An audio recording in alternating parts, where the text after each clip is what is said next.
Mr. T's got nothing on me. So what happened was I was getting cocky. Today in the wood yard, we're gonna deliver some wood and we're gonna split some wood. Here we go. If you are new to my channel, my name is Chris. In case you're here for the first time. If you've been here before, thanks for coming back. I appreciate it. So today I've got a delivery to do. It's not till later today, but I'm gonna load it right away. It's for campfire wood. They want a face cord or a third of a cord of pine, and this is pine right in here. So I'm gonna load up a face cord into the truck. And then when we're done with that, then we're gonna head over that direction and we're going to continue splitting on the big pile of oak that I was working on yesterday. Once again, it is a hot one. It's a scorcher, and I'll be doing a lot of sweating today. So we're gonna get this loaded up right now.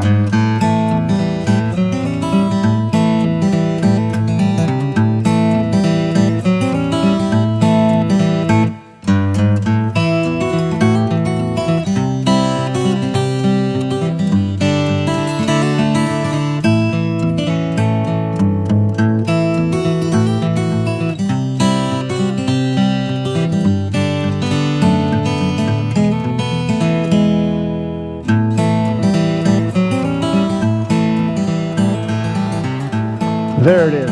Another beautiful load of wood is in the truck. This is pine. It's for campfire wood, and it's gonna be delivered in about, I don't know, 4 or 5 hours later today. And for those of you that want to know, because I get asked this pretty much every video that I do when I'm loading, no, I have never broke a back window in a truck. I've been loading wood since I was about 7, helping my dad, so that's 52 years in running now. Never broke a window, and I don't plan on it. But if I do, you're gonna get to see it for sure, because I know you guys will just revel in my pain. So there it is, and like I said, I'm gonna deliver this loader later today. While I was loading, for some reason, I know what it is, every time I start picking up wood and touching it, somebody cranks the heat. It got hot real fast here. I'm gonna head over to the other side of the wood yard now, and we're gonna continue on splitting the oak that I was working on yesterday. I got a tent over there I'm going to work under, so it'll be a little bit better. I'll be in the shade.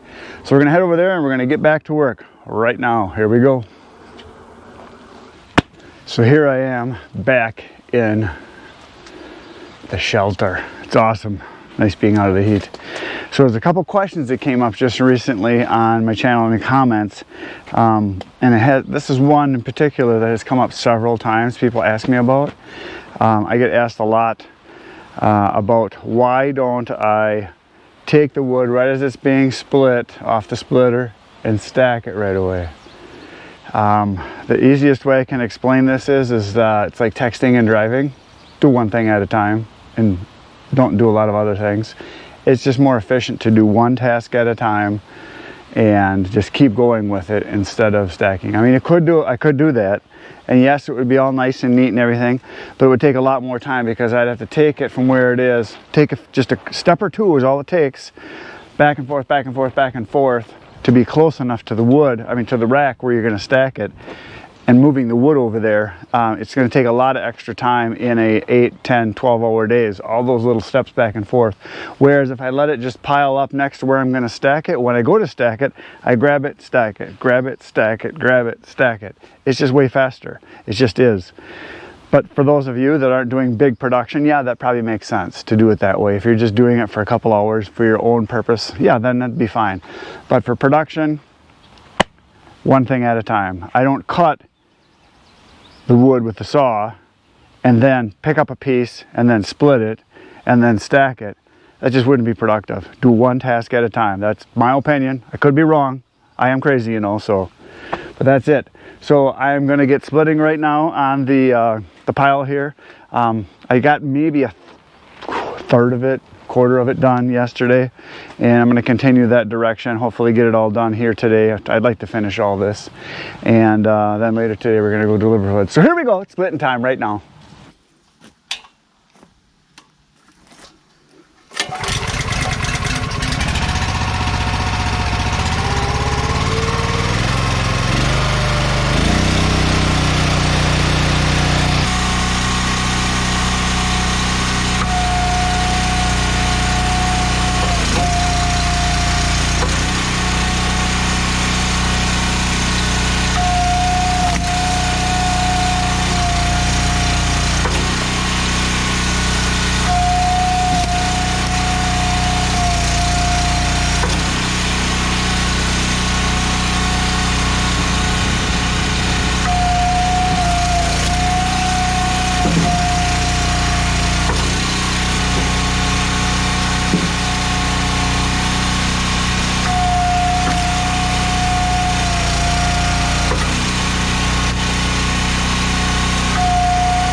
I have been splitting merrily for about, I don't know, a little over an hour, hour and 15 minutes, something like that, and I got a bunch done.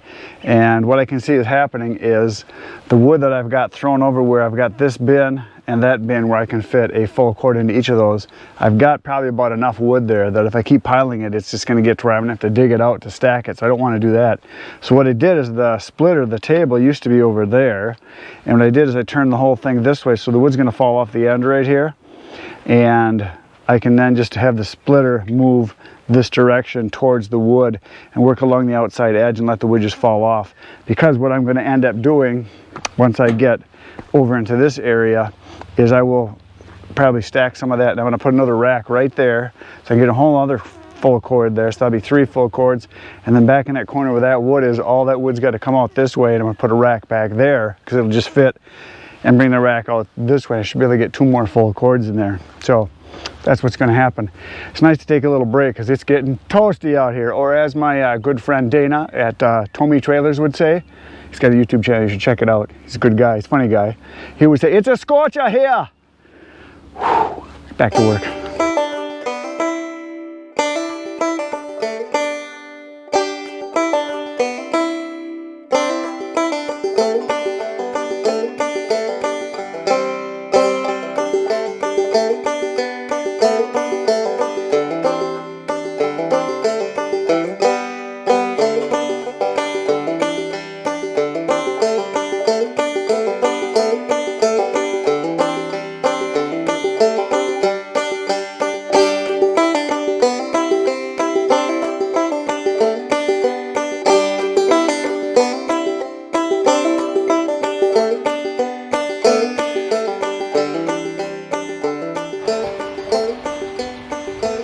Mr. T's got nothing on me.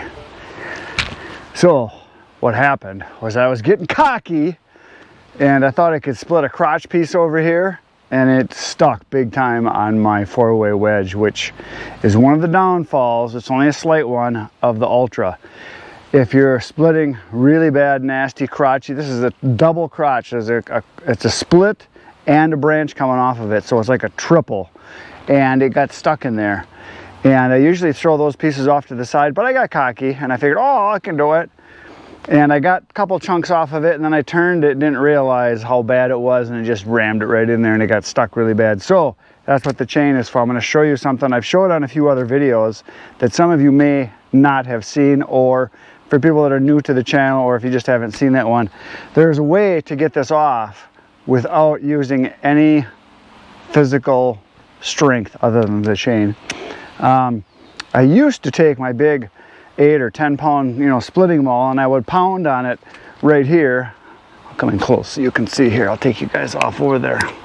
So I used to come over here and I would pound on the piece right here, trying to pound it back, and you can get it off that way, but sometimes it's really hard. You got to beat on it and beat on it and beat on it. Some guys have told me they take their chainsaw and they cut into it, trying to loosen it up, which you can do that too. But I'm going to show you a very easy way, and when you see this, if you haven't seen it before, you're going to go, why did I think of that? Because it does work great. So I'm going to give you a little demonstration right now on how to do this. Okay, so here we are. Now what I did was I started the splitter up while I was away there for a second, and I put the ram out, so now I'm within about 1 inch of the piece here. And what I'm going to do is I'm going to thread my chain underneath the ram, and we're going to go around the piece of wood up over here, and I'm going to connect it right here. So I'll take you guys again, I'll take you off of the tripod here so you can see this. So all I did is I wrapped my piece of chain around here, down around here, and then hooked it up over here. So right now you're starting to see the picture here. What you really want to be careful of is that you don't put your chain on your cylinder here, because if you scar that, you can get some leakage and it can damage your cylinder, or your rod I should say. So all I'm going to do is start it up and I'm going to back it out. So here we go. Come over here and I will start it up.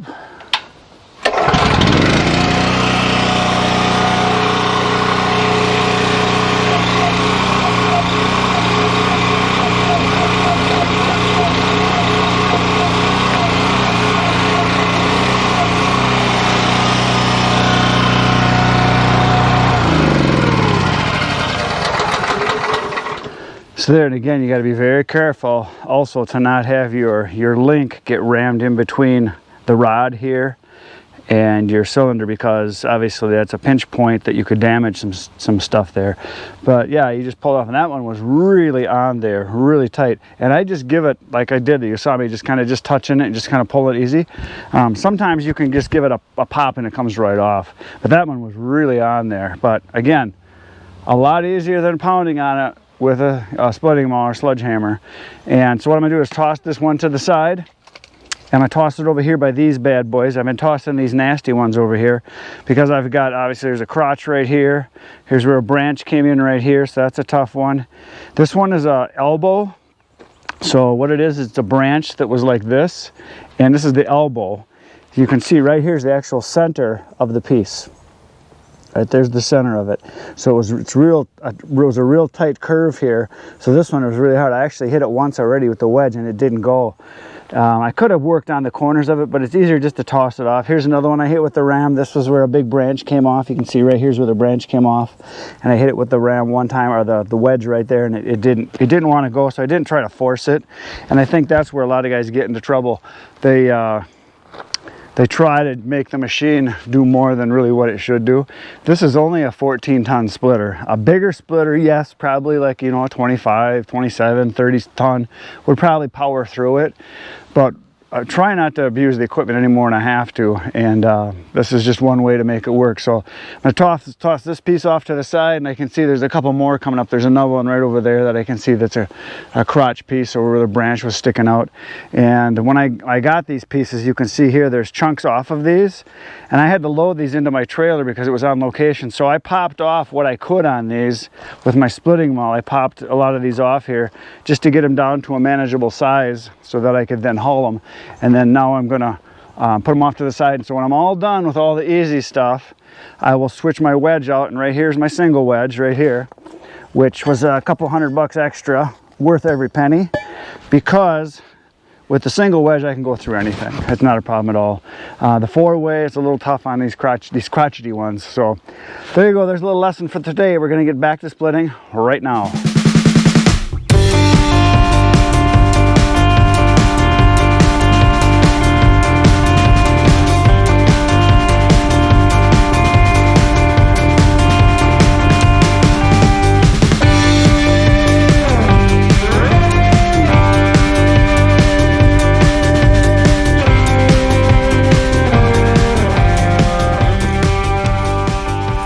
Well, I'm taking a break from splitting for a little bit, and I'm going to go deliver this load of wood. And I just looked at my phone, and the person I'm delivering it to texted me and said, "Hey, can you throw a little bit more on and we can round it up the next amount?" I said, "Absolutely." So I have it all loaded. So what I'm going to do is I'm going to migrate some of this to the front, kind of make a little arch to it, because I'm going to add another $20 worth of wood. So that's what I'm going to do right now, and then we'll go deliver it.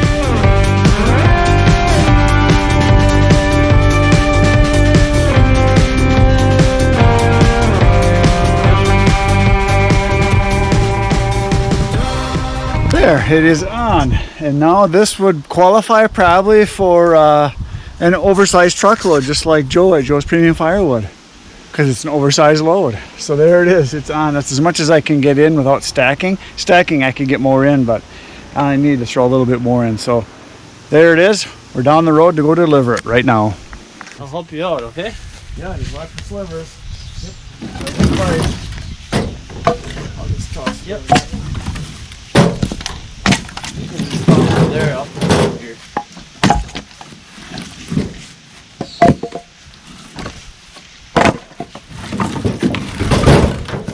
You want to put all these yourself on this truck? What's that? You had to put all these yourself, or did you have a helper at home? No, it's just my right and left hand. You have no kids? They're all grown and gone. I just do this on the side for just for exercise. It's nice. I started about 8 years ago just because I like doing firewood, and I had a lot of extra wood. My wife said, "What the heck are you going to do with all that wood?" Where you get all this wood at? I cut it all over. Plus I buy truckloads of wood. So I started cutting, and Oh, yes. Yeah.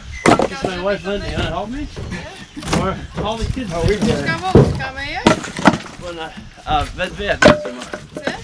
He's got a YouTube channel. Follow me all the time. Yeah. I do cars. Yeah. I do too. I got a small one. I do like cars. I'm just a car guy. Oh yeah? Got my son Stefan for doing car stuff. Yeah, this stuff is good. Nice and old, so good try. That's what I want. Alright, now I got your contact. I go through quite a bit. Oh, it's all about 600 of these a year. That's a lot. Yes, it is. Extra money too for you. Yep. You're retired? No.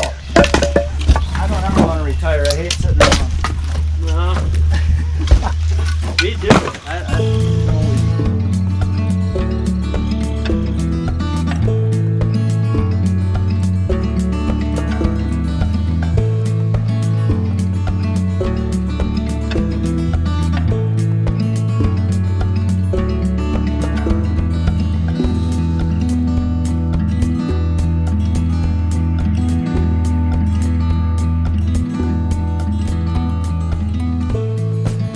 So I just got back from that delivery, and as you saw, he helped me unload, and as we were unloading I was talking with him, and he happens to own a restaurant.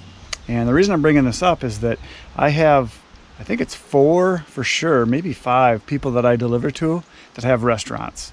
And I'm not delivering the wood to the restaurant that they own, I'm delivering it to their personal residence where they are burning firewood. And the reason I bring it up is that when they tell me they own a business, no matter what kind it is, I try to find a way to buy stuff from them or go to their establishment. And this case, he owns a breakfast restaurant, so I'm definitely going to go there some morning for breakfast. And when I go to the restaurants like this, I almost always will tell them, you know, that is the manager in, the owner. And a lot of times they, you know, the waitress will get afraid to say, no, I'm a guy that I want to talk to him. And so I will tell them, I remember me, I'm your firewood guy. How's the wood? You got enough? Do you need any more? And then I'll, you know, obviously I eat there. So I have several of these that I'll go to, and I go, not a lot, we don't need a lot, but I go once in a while. And it means a lot to these people because these are small entrepreneurs just like I am, that are running small businesses. So to go and patronize their restaurant, their business, whatever it is, means a lot to them. So another one of those little customer service things, and I always make sure, like I said, to let them know that I'm there and that I've been there. So there you go. Now we're gonna get back to splitting again. Here we go again.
So that's the pile that I was just splitting just now, and I ran out of wood, so I had to move the splitter. So I moved it all the way back into here. So that's where it was. Now it's up here. And all I got left is this, what's right back in here. It's probably a full core to be my guess, something like that. And I'm gonna get going on it right now. I might not be able to finish it because I gotta leave in like about a half hour, maybe 45 minutes. I gotta go. And I also still have all these crotch pieces, these big nasty looking things. I have those to get done yet too, so I'll probably just finish them tomorrow. So I'm gonna get back to splitting and try to get a little bit more done before I gotta go. So starting her up again.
Well folks, the splitting for today is done. That's all I have time for. I did not get done, but I got a bunch done. I got a good chunk of it. Here's what's left. There's a little bit behind the splitter, and then back in that corner there's a little bit. And I will be able to finish that tomorrow pretty easily. But I think what I'd like to do is if I can get my lazy, wrinkled old carcass out of bed in the morning early. There's a pile of cherry right over there. It's half a load. I could start cutting on that if it's cool enough in the morning. They said it's supposed to be a little cooler tomorrow morning, which would be really nice. Midday is not going to work as far as cutting because that'd be way too hot. But if I can get here early enough, maybe I'll start cutting on that first and then come back into the shade over here and finish this up. So that would be kind of like a plan. What do you think? You should come back tomorrow and see what happens. I'm going to be here. You should be here. It'll be fun. Between now and then, get outside, get cutting. Good night, Irene.